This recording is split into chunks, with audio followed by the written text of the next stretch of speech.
Bon, pour le forum Xmax Extreme, le réglage du boîtier BDA. Donc voilà, sur un Xmax. Bon, l'installation est classique, hein. On branche les injecteurs.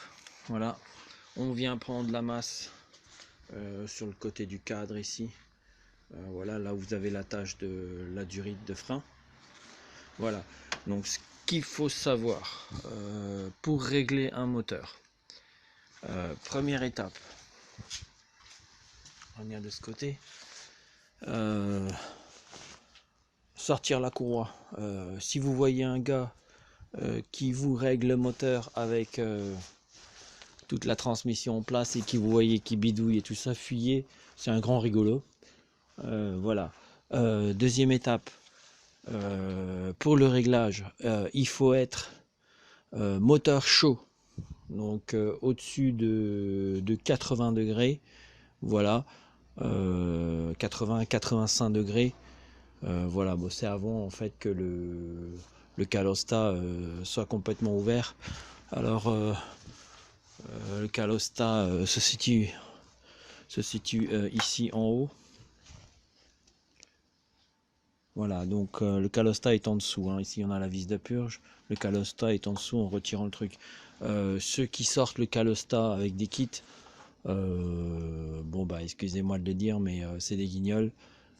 Moi j'ai un kit 200, j'ai pas de problème de chauffe de ce côté là, donc voilà, bon, chacun fait ce qu'il veut, mais vous pouvez pas régler un moteur avec la température moteur qui oscille, tout simplement parce que l'injection tient compte de la chaleur moteur. Donc si votre température moteur passe de 30 à 80, voilà, donc vous allez avoir un mauvais réglage.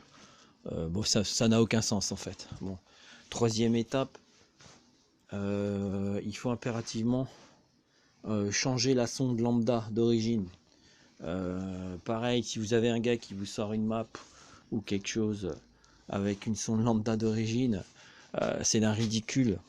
Mais bon, voilà, donc il faut changer la sonde lambda.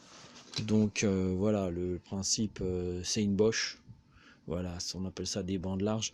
Donc il y a plusieurs modèles dans les bandes larges. Bon, à vous de choisir, hein. Ça c'est spécifique. Après, dans le programme, on gère la sonde, celle qu'on a achetée. Voilà. Une fois qu'on a fait ça, il nous faut de quoi acquérir vers le PC. Le signal et le signal RPM aussi vers le PC aussi. Voilà. Après, bon, évidemment, il faut un PC, un clavier, une souris, un écran. Voilà, ça donne ça. Pour le forum, on va donner une solution absolument pas chère pour faire le réglage. Donc il faudra quand même un PC. Vers un iPad ou un Palm ou je sais pas quoi, ça fonctionne, mais c'est pas terrible. Donc l'idéal, ça reste quand même un PC, d'avoir un grand écran. Voilà.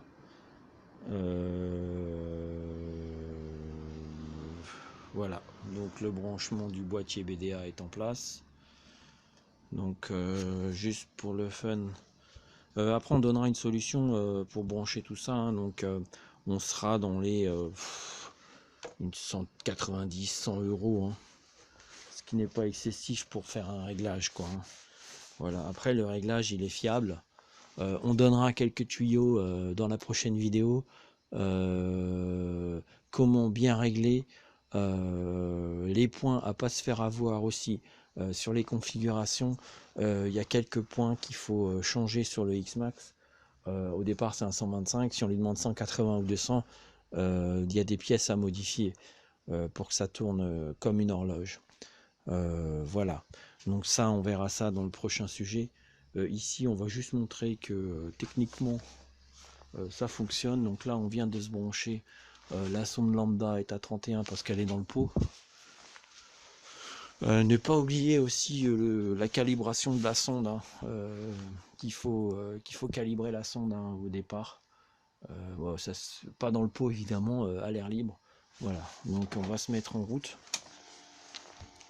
avec le boîtier BDA évidemment. On va s'allumer ça.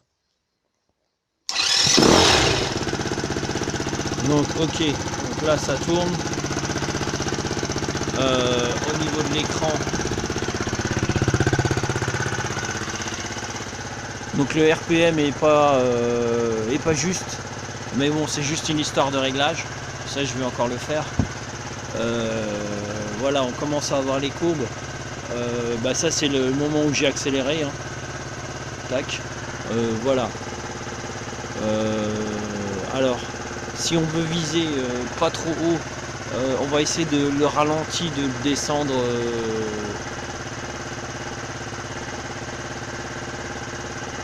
dans les 14, 7.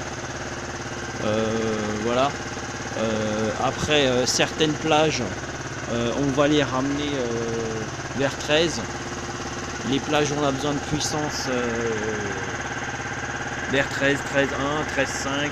Bon, 13.1 c'est pas mal, mais bon, voilà. Sinon, on a des plages où on roule pas dedans, où on est souvent en décélération.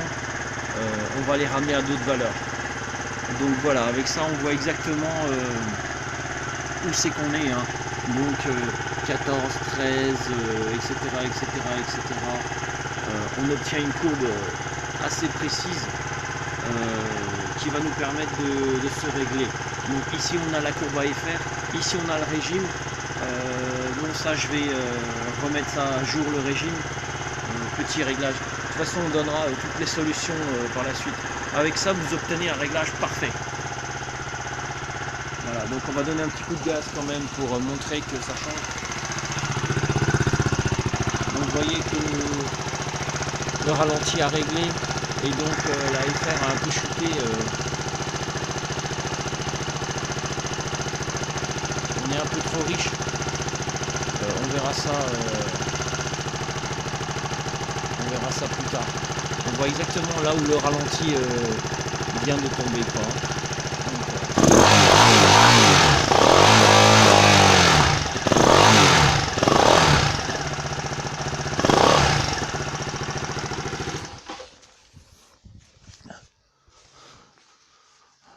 Donc voilà, après on va lisser tout ça de toute façon au régime, donc voilà.